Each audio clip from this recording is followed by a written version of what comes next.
दूसरा तिमुथी 4 अध्याय उसका 13 वचन हम लोग पढ़ेंगे। दूसरा तिमुथियस 4 अध्याय उसका 13 वचन।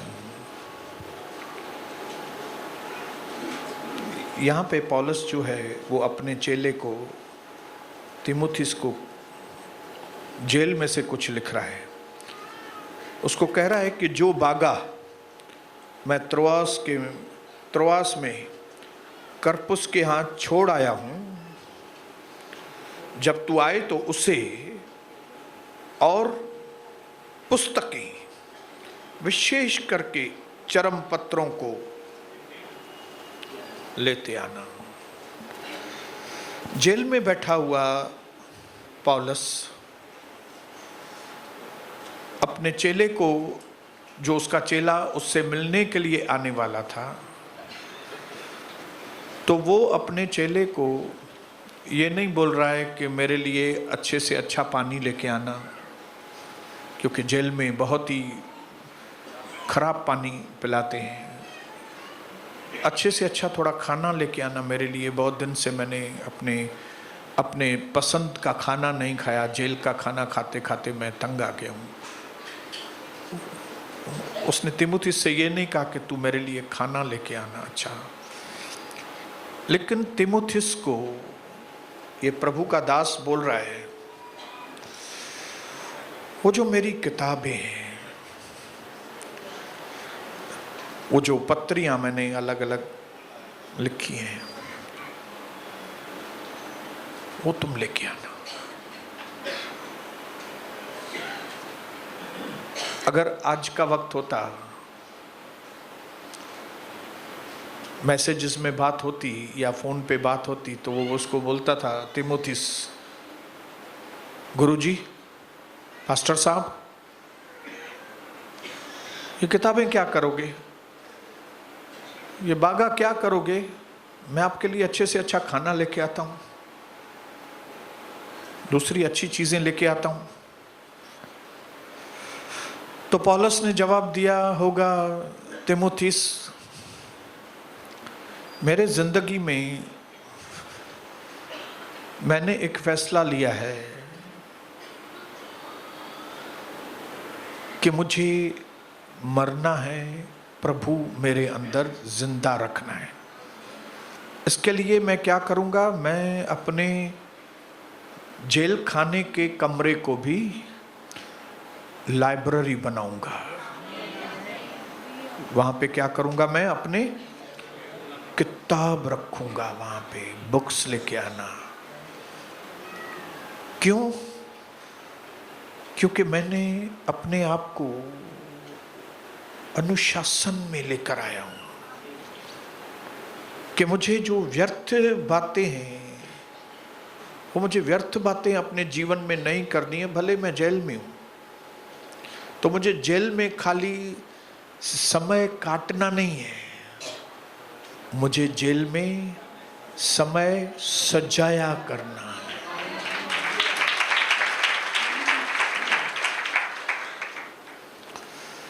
मैं जेल के बाहर था तब भी मेरे पास 24 घंटे थे एक दिन में। अभी मैं जेल के अंदर हूं तो भी मेरे पास 24 घंटे ही है। मैं ये 24 घंटे अपने आत्मिक उन्नति में देना चाहता हूं। किस में देना चाहता हूं मैं? मेरी आत्मिक उन्नति हो,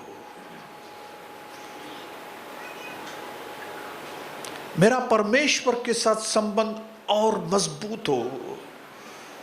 मैं अपने आप को जेल में भी प्रभु के आगे समर्पण करना चाहता हूं। मैं ये चीज क्यों पढ़ाया आपको, ताकि आपको फिर से मैं रिमाइंड करा सकूं that intelligence and wisdom,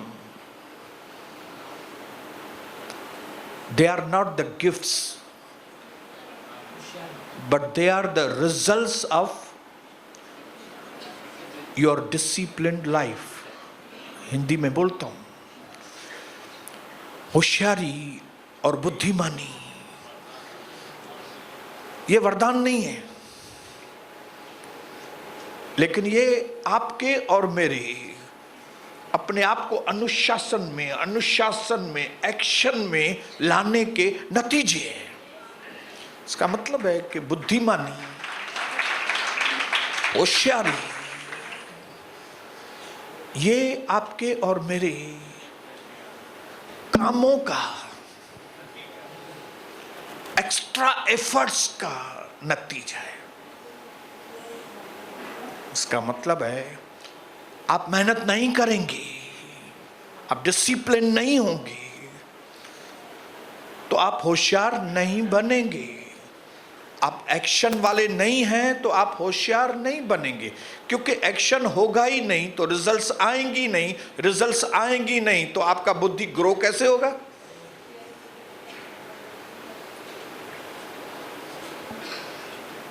hallelujah. The best investment अगर कोई है तो वो है इन्वेस्टमेंट इन गॉड। सबसे अच्छी से अच्छी लागत इस दुनिया में अगर आप कर सकते हो तो वो लागत है परमेश्वर में, और उसके बाद सबसे अच्छी से अच्छी लागत जो है वो है आपके ऊपर आपकी लागत, मेरे ऊपर मेरी लागत। लागत का मतलब समझ रहे? लागत का मतलब लगाना, इन्वेस्ट करना। हालेलुया। जब आप किसी चीज में लागत लगाते हैं तो उन चीजों में आप होशियार बनते हैं, वो चीज आपके पकड़ में आती है। क्यों? क्योंकि आपने इन्वेस्ट किया है, आपने लागत लगाई है। हालेलुया। बोलिए लागत।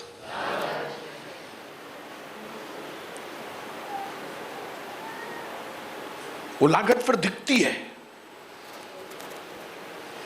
हालेलुया।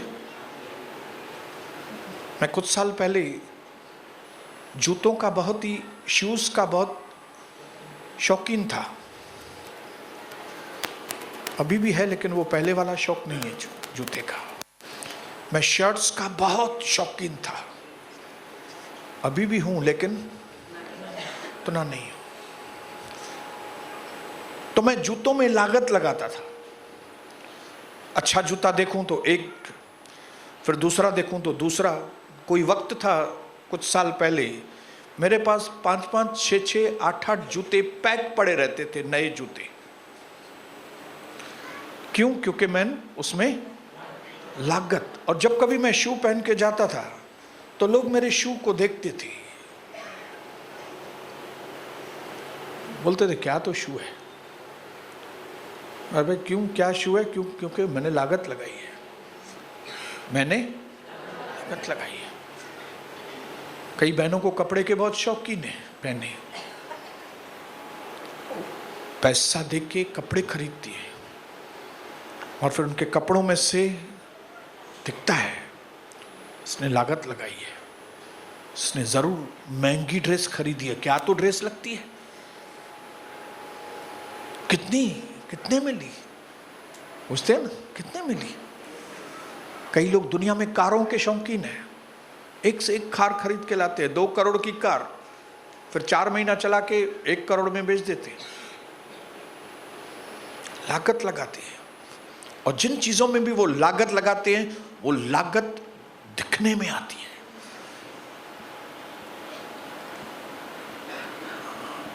अगर आपको चमकना है ना, अगर आप चाहते हो कि आप चमको,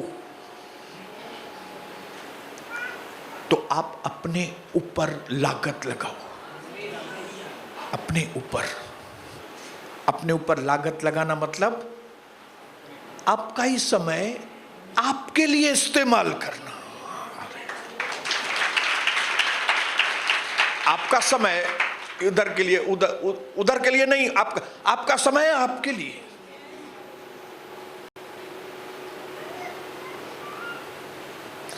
तब क्या होगा, जब आपका समय हम आपके ऊपर लागत लगाएंगे ना, तो वो दिखाई देगा। हालेलुया। अपने आप को डिसिप्लिन करना मतलब अपने ऊपर लागत लगाना होता है। अपने आप को अनुशासन में लेकर आना मतलब अपने आप के ऊपर लागत। मैं आपको दूसरों के ऊपर नहीं लागत लगाने के लिए बोल रहा हूं, इन्वेस्टमेंट। लेकिन मैं आपको एक बहुत अच्छी सलाह देता हूं कि आपका समय बहुत कीमती है और आपका जीवन बहुत कीमती है। इसके लिए आपका कीमती समय आपके कीमती जीवन के ऊपर लागत में लगा दो। इसके लिए मैंने इंग्लिश में लिखा है, you have to organize your growth, you have to make a system, you have to discipline yourself, and then the results will come and you will be full of wisdom, knowledge and favor. क्या करो, तुम अपने उन्नति के लिए दिमाग चलाओ, तुम अपने लिए एक सिस्टम बनाओ अपनी जिंदगी का, तुम अपने आप को अनुशासन में लेकर आओ। तो एक दिन आएगा जब नतीजे आने चालू हो जाएंगे और आप एक बुद्धिमान, ज्ञानवान, ब्लेस्ड व्यक्ति बन जाएंगे। लेकिन शुरुआत कहां से करनी पड़ेगी ब्रदर? आपको अपने ऊपर लागत करनी है, अपने ऊपर। धंधे के तो ऊपर आपने किया है लागत, चलिए वो धंधे के, अब धंधे के ऊपर लागत मतलब आपके ऊपर नहीं है लागत, धंधा इधर ही रहने वाला है। मैं आपकी गलतफहमी दूर कर दूं, आपके ऊपर लागत अलग चीज है, अपने ऊपर लागत करना अलग चीज है। अपने समय को अपने ऊपर ही देना ताकि मैं हमेशा बना रहूं। अरे यार, शू के ऊपर लागत होती है ताकि मैं अच्छा दिखूं, शर्ट के ऊपर लागत हो रही है ताकि मैं अच्छा दिखूं, घड़ी के ऊपर लागत है ताकि मैं अच्छा दिखूं, कार के अंदर लागत है ताकि मैं वट वाला दिखूं। लेकिन जब आप आत्मिक तौर पर अपना कीमती समय, आपके कीमती जीवन के ऊपर लागत करते हैं, तो आप खाली अच्छे दिखेंगे नहीं, आप हमेशा बने रहेंगे, आप हमेशा बने रहेंगे। अब कल, आज और युगानुयुग प्रभु के साथ बने रहेंगे आप हमेशा।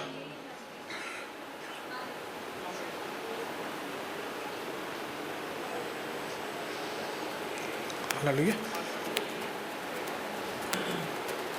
इसके लिए अपने आप को आत्मिक उन्नति के लिए दे दो। सोचो मैं आत्मिक उन्नति कैसे करूं। अभी जरूर पौलुस ने जब तिमुथी को यह कहा होगा तो सोचा होगा, जेल में मैं समय कैसे बिताऊं, प्रार्थना तो कर रहा हूं लेकिन उसके सिवाय और क्या करूं, खाना तो खा ही रहा हूं, उसके अलावा क्या करूं, पानी दे रहे हैं, उसके अलावा क्या करूं। उसको याद आया होगा मेरे आत्मिक किताब, हालेलुया, जिसमें मैंने लिखे प्रभु की बातें लिखी हैं।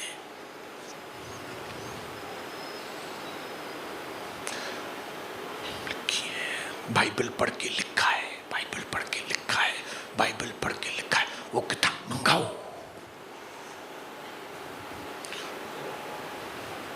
क्यों नहीं मैं उन प्रकाशनों को और वापस पढ़ूं, फिर प्रकाशनों में से प्रकाशन लूं, फिर प्रकाशनों में से प्रकाशन लूं, प्रकाशनों में से प्रकाशन लूं। क्योंकि ये बाइबल नहीं है, ये कांदा है। कांदा ले लो रे भाई, कांदा ले लो, 20 रुपया किलो।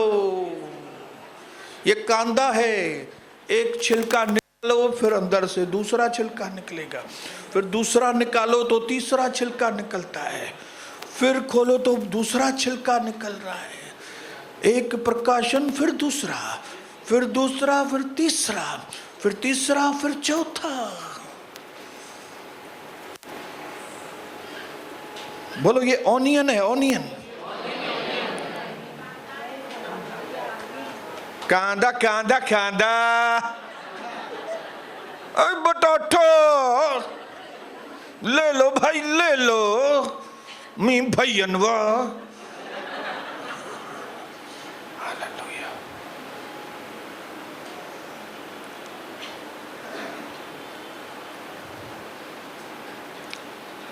पौलुस ने क्यों भुक्स मंगाया?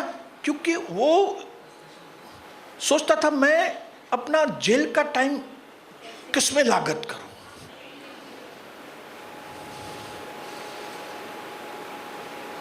आपको सोचना है कि मुझे कैसे अपने ऑफिस को लाइब्रेरी बनाना है, कैसे मुझे अपने टॉयलेट को प्रार्थना घर बनाना है, कैसे मुझे अपने किचन को स्तुति वाला प्लेटफॉर्म बनाना है, धन्यवाद वाला प्लेटफॉर्म बनाना है, कैसे मैं जब घूमने को जाऊं उस वक्त किस तरह से मैं परमेश्वर के करीब आऊं। You have to organize. आपको ऑर्गेनाइज करना है अपने आप को, आपको सिस्टम बनाना है एक अपने लिए, ताकि आपका एक जगह से दूसरी जगह जाना भी प्रभु के करीब आने का वो वक्त हो। समझ रहे हैं बहन आप? हालेलुया। अभी जैसे यहां पे वचन पूरा होता है तो आप यहां से घर तक किसी को 5 मिनट, किसी को 10 मिनट, किसी को 15 मिनट लगते हैं।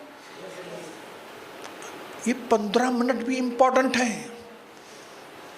अभी हम यहां से निकलते हैं 5 लोग, हमारा कम से कम चोपड़ा कोट के आगे तक का भी हम चारों, पहले प्रभु की दासी प्रार्थना करती है, फिर उसके पीछे मैं प्रार्थना करता हूँ, फिर डिंकी करती है, फिर सन्नी करता है, और आखिर में ये हमारा शाहान भी प्रभु को धन्यवाद करता है। चोपड़ा कोट पार करके आधे रास्ते में निकल जाती है, मतलब आधा रास्ता तो हमारा खाली प्रार्थनाओं में चला। आप क्या करते हैं?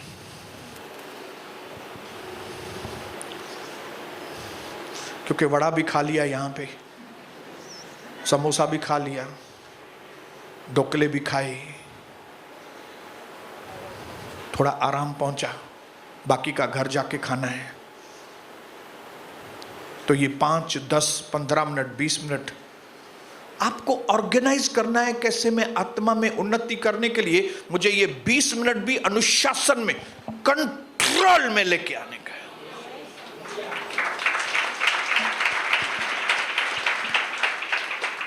और मैंने आपको पवित्र आत्मा के द्वारा बताया कि परमेश्वर हमें ऐसी कोई आज्ञा नहीं देता जो हम नहीं कर सकते। एक साधारण बाप होने के नाते मैं अपने बेटे सन्नी को वो काम नहीं देता हूं कि जो वो नहीं कर पाए, मैं उसको वो काम देता हूं जो वो करने पाए। अगर मैं एक साधारण बाप होके, थोड़ा सा बुद्धि है खाली, मैं अपने बेटे के लिए ऐसे काम देता हूं जो वो कर सके, तो वो हमारा स्वर्गीय परमेश्वर, जहां से बुद्धियों की शुरुआत होती है, वो क्या हमको ऐसी आज्ञाएं देगा कि जो हम पालन न कर सके? क्या हम सेल्फ इंप्रूवमेंट नहीं कर सकते? हाँ? क्या हम उन्नति नहीं कर सकते? क्या हम आत्मा में आगे नहीं बढ़ सकते? क्या मैं अपने आप को अनुशासन नहीं कर सकता? नहीं, ये तो बहुत कठिन है, मैं नहीं कर सकता, नहीं ये चीज मेरे से नहीं होगी, मेरे लिए बहुत कठिन है। ये जो सेंटेंस है ना, ये शैतान के, और हमें से कई विश्वासियों ने इन सेंटेंस को सच समझ के अंदर रखा है, और जिसकी वजह से हम अपने आप को अनुशासन में हमारे लिए अनुशासन लॉ एडो दुख्यो आ किन माण्हुनि जे लाइ। कई लोगों के लिए इतना कठिन है अनुशासन में, नहीं मैं अनुशासन में नहीं आ सकता हूं।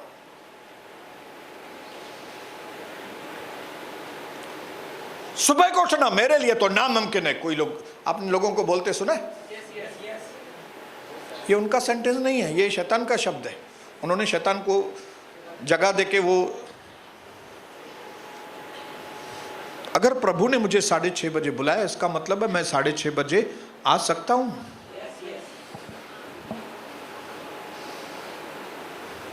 अगर प्रभु ने मुझे प्रार्थना करने के लिए बुलाया, मतलब मैं प्रार्थना कर सकता हूं।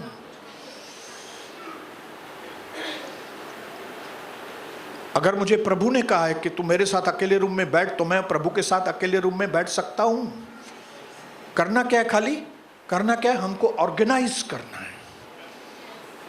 बोलो, ऑर्गेनाइज करना है और सिस्टम बनाना है, फिर हो जाएगा।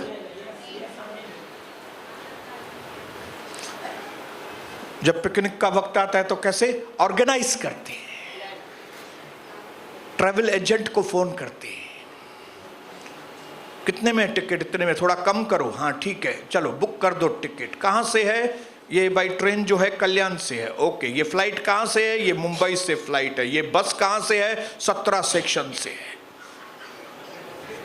हम फिर अच्छा कितना टाइम है? इसने ये टाइम है, ये टाइम है, ये टाइम है, ओके। तो हमको 17 सेक्शन पे सुबह को 7:30 बजे पहुंचना है, क्योंकि 8 बजे बस है। तो हम ऑर्गेनाइज करते हैं, 7:30 बजे उधर पहुंचना है। इसका मतलब है 6 बजे नींद से उठना है।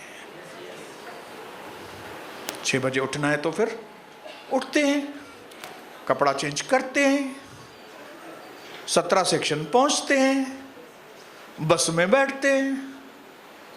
कभी ये बोला है नहीं नहीं 8 बजे बस में मेरे लिए नामुमकिन है। आपने ऑर्गेनाइज किया, सिस्टम बनाया, पहुंच गए। क्यों? क्योंकि ये पावर हमारे अंदर है।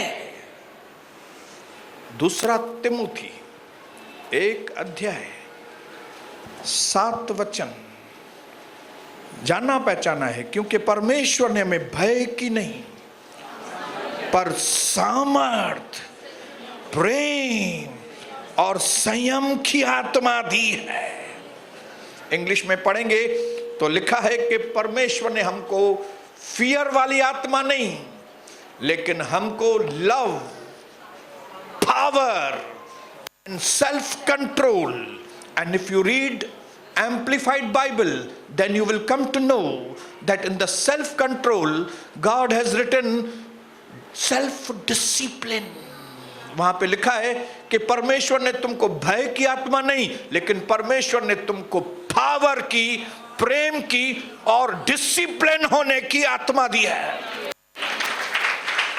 मतलब हम अपने आप को डिसिप्लिन कर सकते हैं, हमारे अंदर पावर है, लेकिन शैतान बोलता है नहीं है। और हम कई बार शैतान की मान के बोलते हैं हमारे पास नहीं है, और क्योंकि हम शैतान की मानते हैं, इसके लिए हम अपने आप को डिसिप्लिन कर नहीं पाते।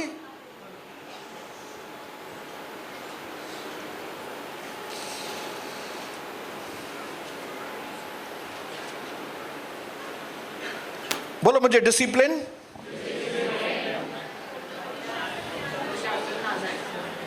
बोलो मुझे डिसिप्लिन की आत्मा दी गई है। और क्या है? मुझे पावर, और अभी हमने पढ़ा हमको संयम दिया गया है। मैंने इंग्लिश में लिखा है ताकि मैं आपको समझा सकूं।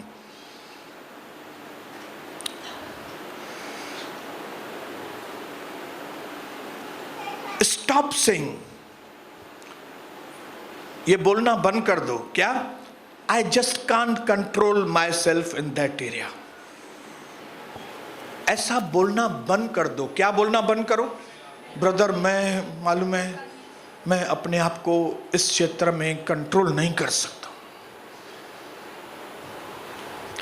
तुम कंट्रोल कर सकते हो। तुम्हारे इधर ही यस है, तुम्हारे इधर ही नो है। हाँ भी यहां पे है, ना भी यहां पे है। और परमेश्वर का वचन कहता है कि मैंने तुम्हें भय की आत्मा नहीं दी है, मैंने तुमको सामर्थ्य की, पावर की, प्यार की और संयम, मतलब सेल्फ कंट्रोल। बोलो सेल्फ कंट्रोल। अपने आप को कंट्रोल करने का सामर्थ्य प्रभु ने मुझे दिया है। दूसरों को कंट्रोल करने का अधिकार नहीं दिया है। बोलो अपने पड़ोसी को, आपको कंट्रोल करने का पावर मेरे पास नहीं है, अधिकार नहीं है।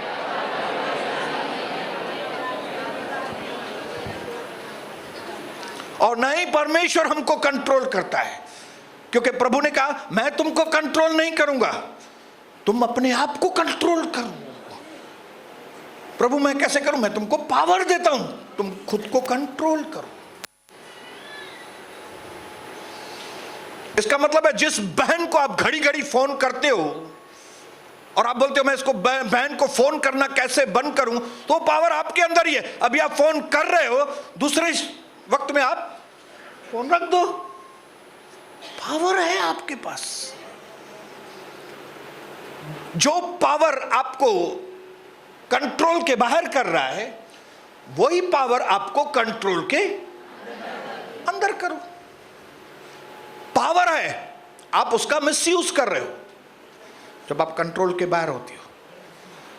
आप दारू को ना बोल सकते हो, पावर है, लेकिन आप दारू को, उसी पावर से आप दारू को हां बोलते हो।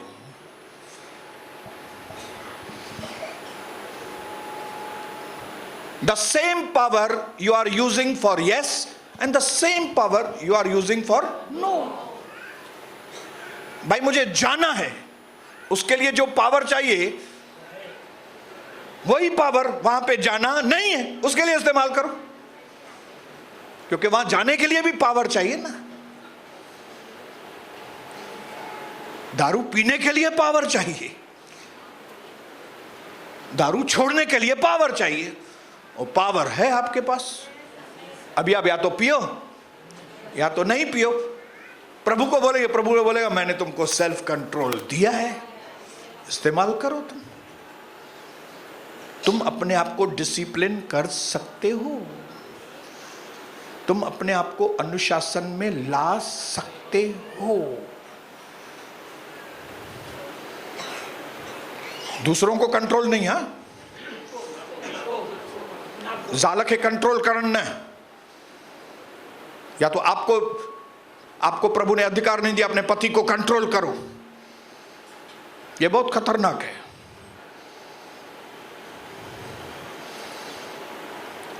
बोलो परमेश्वर ने मुझे भय की आत्मा नहीं, लेकिन सामर्थ की, प्यार की, सेल्फ कंट्रोल की, संयम की।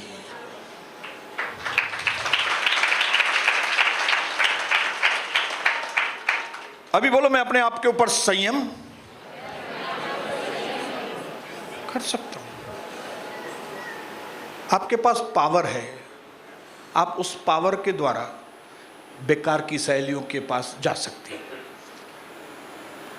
पावर है, आपके टांगों में ताकत है। आप चल के पड़ोस में बैरक नंबर 420,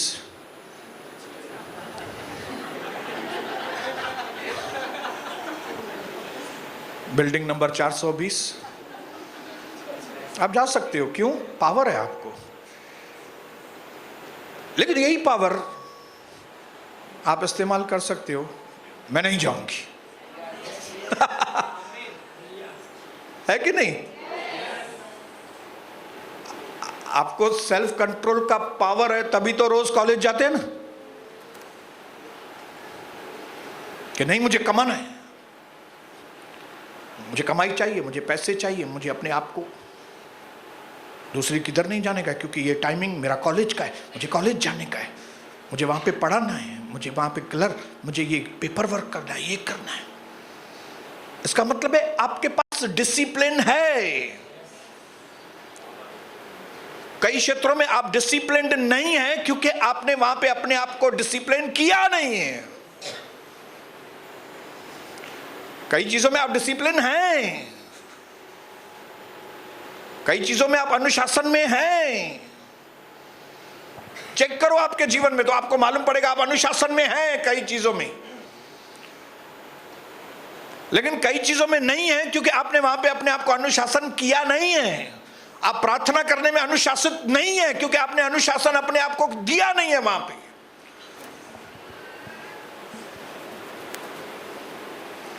आपने अपने परिवार को, जो बड़े हैं, आपने अपने परिवार को, हमारा काम है बड़े लोगों का, घर का, कि हम अपनी फैमिली को डिवोशनल टाइम सिखाएं, डिवोशनल टाइम बिठाएं। डिवोशनल टाइम मतलब भक्ति करने का समय उनको सिखाएं।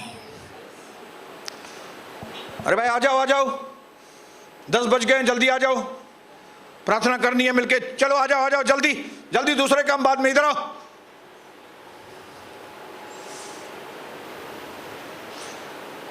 मेरी बात सुन लो, हाँ, दिन में 3 बार, कविता, सनी, डिंकी, दिन में 3 बार फैमिली प्रार्थना करनी है, devotional time. But this devotional time never comes without disciplining.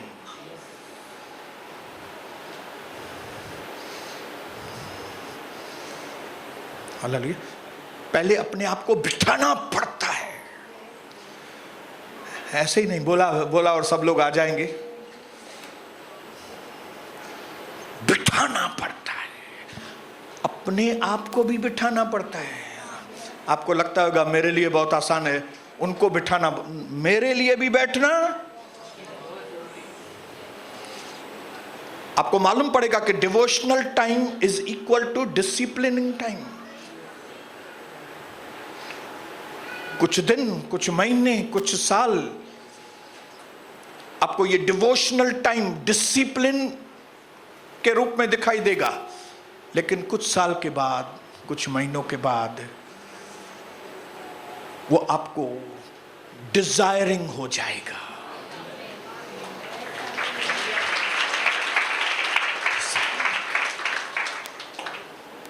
पहले अनुशासन की वजह से बैठना पड़ता था, भक्ति का टाइम, प्रार्थना के लिए ये टाइम, वो टाइम, वेदी बनाने के लिए अपने आप को बिठाना पड़ता था, वेदी पे बैठो, वेदी पे बैठो, वेदी पे बैठो, वेदी पे बैठो। और फिर एक समय आएगा जब आप एक दिन वेदी पे नहीं बैठेंगे तो आपका मन, लामा वेदियते न बैठूं कल है, अरे यार कल मैंने खाली 4 वेदी बनाई, 7 वेदी बनानी थी, 4 ही बनाई, 3 नहीं बनाई, ओ प्रभु मुझे माफ करना। ये कौन सा आदमी बात करता है ऐसा? कई बार सनी मुझे आके बोलता है, पप्पा कल ॾाढो थकल न वेठो, मां प्रभु के चयो, प्रभु मुझे माफ कजे, मां सुभाणे डबल ठाहींदुमि। ये क्या हो गया भाई? अभी ये डिसिप्लिन अभी डिजायर में बदल गया है। हाँ? ये अनुशासन अभी चाहत में बदल गया है। चाहत, नवीन की चाहत, प्रभु के लिए चाहत। ओ प्रभु, कोई वक्त था आपके साथ 5 मिनट भी बैठना मेरे लिए मुश्किल था, लेकिन अभी आपके साथ बैठने के बिना मेरे मन में चैन नहीं है।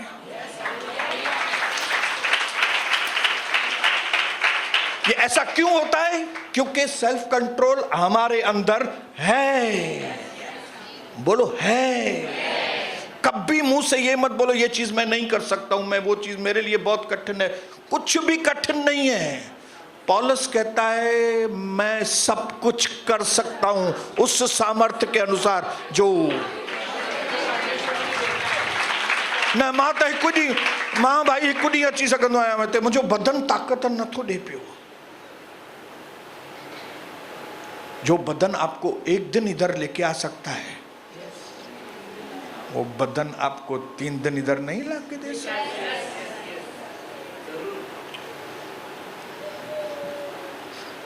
जो डिजायर आपको 6 बजे यहां पे लेके आती है, जो अनुशासन आपको 6 बजे यहां पे लेकर आता है, वो अनुशासन आपको 4:30 बजे यहां पे नहीं लेके आ सकते। आपको उसमें अनुशासन नहीं होना है। हालेलुया। क्योंकि अनुशासन करना पड़ता है हमको अपने आप को, लेकिन अनुशासन हमारे अंदर है, उसको बाहर आने में थोड़ी, हाँ बच्चा है, बोलो बच्चा है, लेकिन बाहर, ओ हॉस्पिटल जाऊं ना, ऑपरेशन अल्लाह, लेकिन क्योंकि बच्चा चाहिए, इसके लिए डॉक्टर को क्या बोलते हैं, ऑपरेशन भी करो, जेको वणे वक कयो, पेट के चीरियो भले पर इनके बाहर कढोस। मुखे पुत्र खपे, मेरे को ये बेटा चाहिए, चाहे ऑपरेशन करो, फिर टाका मारो, क्या भी करो, लेकिन ये चाहिए। ऐसी डिजायर रखने वालों के लिए अनुशासन में आना,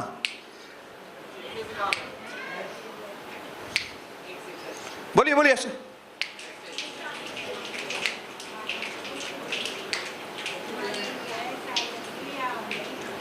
और जिनको आना ही नहीं है, एक घोड़े को जिसको प्यास है, उसको छोटा बच्चा भी हाथ से पकड़ के लेके आएगा तो नदी के किनारे आ जाएगा घोड़ा वो, लेकिन एक घोड़े को प्यास नहीं है तो घनश्याम ब्रदर उसके ऊपर बैठ के भी लग हेलो डे नालंदो, मैं नहीं जाएगा, मैं 4:30 बजे में जाएगा ही नहीं, मैं 6 बजे आएगा, मैं सुबह की प्रार्थना में आएगा ही नहीं। ये वो घोड़े हैं।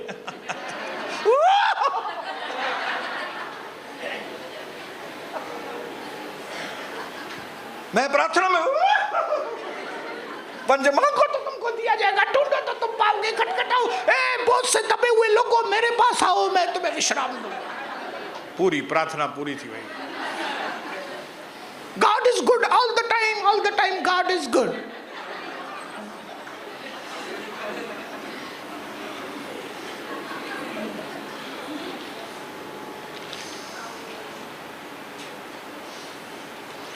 देखिए कितना मैंने सोच के लिखा, devotion starts not with the devotion but with discipline.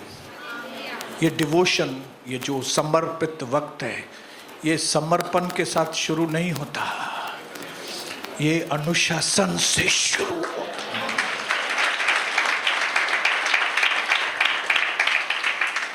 Hallelujah.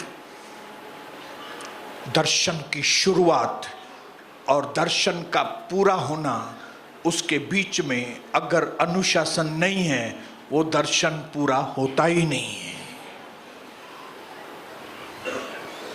Hallelujah.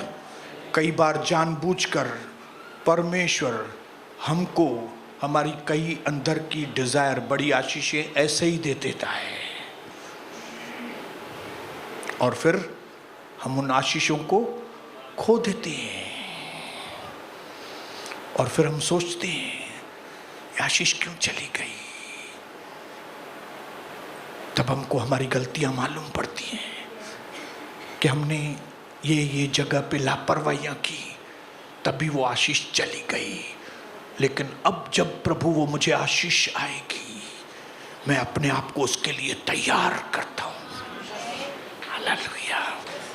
ताकि वो जब आशीष आए, स्टेप बाय स्टेप, आस्ते आस्ते, घड़ी घड़ी, थोड़ा थोड़ा करके जब हम उन्नति करते हैं, तो वो उन्नति हमारी हमेशा बनी रहती है। इसके लिए हमारे जीवन में, आखिरी चीज बोल के खत्म करता हूं,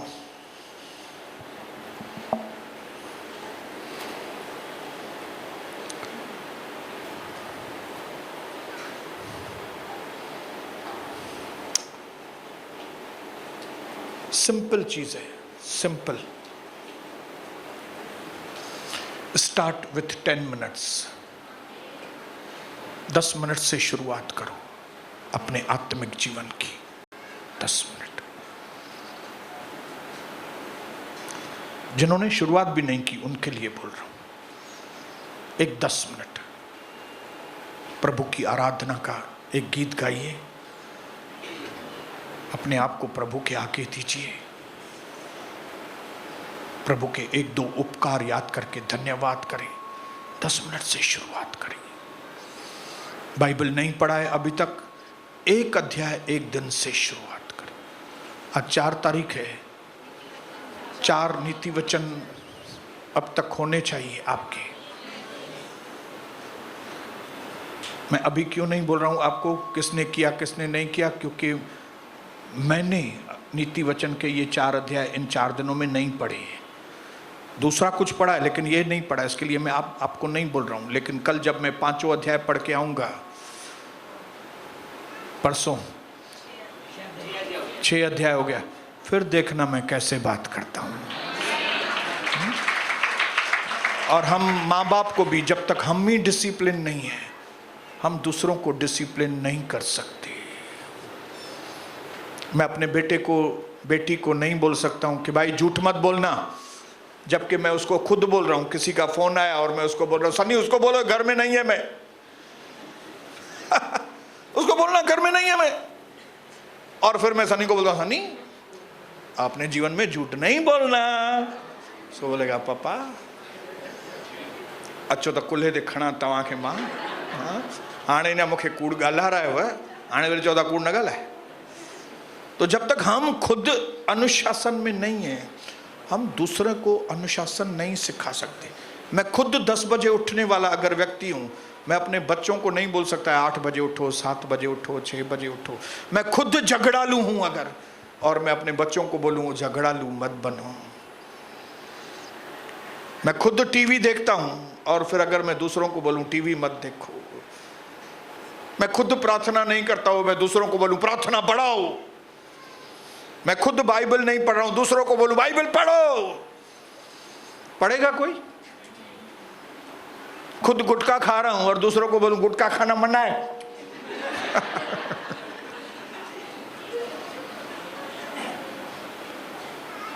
दस मिनट से शुरुआत करो। अपने आत्मिक जीवन की एक बहुत बड़ी उन्नति की शुरुआत 10 मिनट से होने वाली है। अगर आप डिसीजन लोगे, आप मंजिल तक पहुंचोगे। थोड़े थोड़े से फुड़िए फुड़िए तलाओ। एक सेंटेंस ब्रदर दिलीप याद करके आइए। एक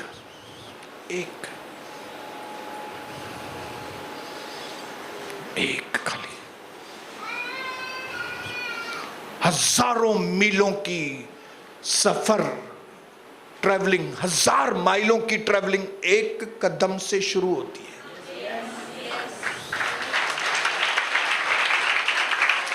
आपके एक बहुत बड़े महान आत्मिक जीवन की शुरुआत 10 मिनट से हो सकती है।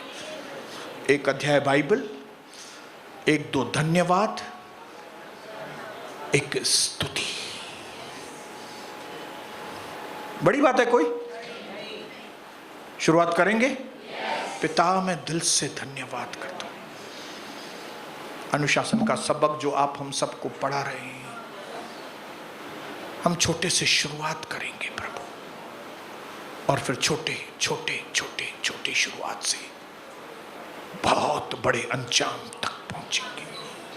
प्रभु का दर्शन कलीसिया के लोग, और ये संदेश जब ऑनलाइन के लोगों के पास पहुंचे, अनुशासन आग के समान फैले।